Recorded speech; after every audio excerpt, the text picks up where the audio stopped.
So meron po tayong items for today. I-unboxing lang po natin siya. Yan, kakapadala lang ng Shopee ngayon. Deliver siya ngayong January 16. Ito yung sa may ating payday sale, no? So unbox natin, check natin kung ano yung mga laman and kung okay ba siya ngayon.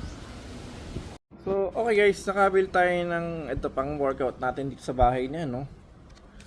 So mga bigat, weight, yan, pang dumbbell barbell na siya. So nakalagay sa kanya kasi 3 kilos. So syempre to make sure talagang 3 kilos yan, kailangan natin yung timbangan. So kasi hindi natin alam kung talagang sure siya na 3 kilos, and then unknown brand to, no?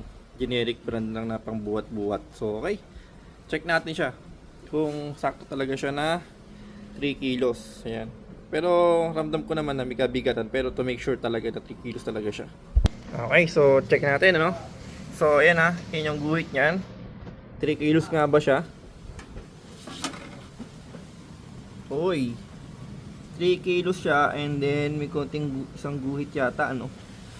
Okay, so mukhang okay naman siya, 3 kilos. Okay, so meron tayo itong 1.25 kilos. Okay, 1.25. Check natin. So actually 1.25 siya. 1 and 4 na guhit ba yun? So magtuto na siya, no? Okay, fair. Next meron tayo itong 2.5. Okay, 2.5, no? 2.5 kilos siya. So almost 3. Ayun, no?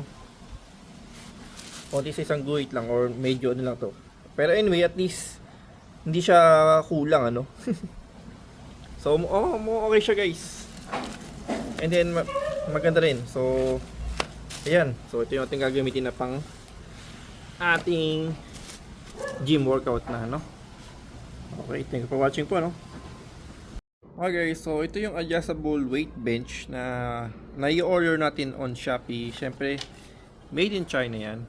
Okay, anyway, at magagawa talagang ganun yun.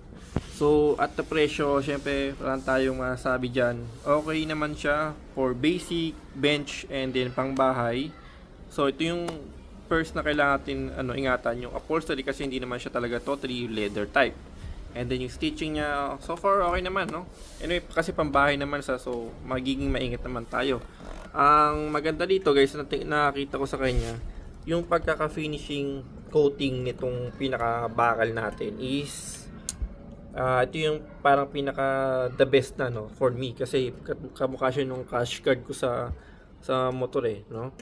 Na hindi siya ganun basta nababakbak or natanggal, and then at the same time medyo makapit yung coating niyan. So madali naman siyang i-assemble, may gamit naman siyang kasama, no? Alin, syempre and wrench niya, no? So okay naman siya, so far so good, kontento naman tayo. Yan, very adjustable siya. So marami siyang variant sa seller na to, pero mas pili ko lang ito kasi mas nagustuhan ko siya sa presyo niya, and then yung design niya. Actually meron pa siyang headrest na extension, no? Stick, no? Okay, yun lang po guys, thank you for watching po, no?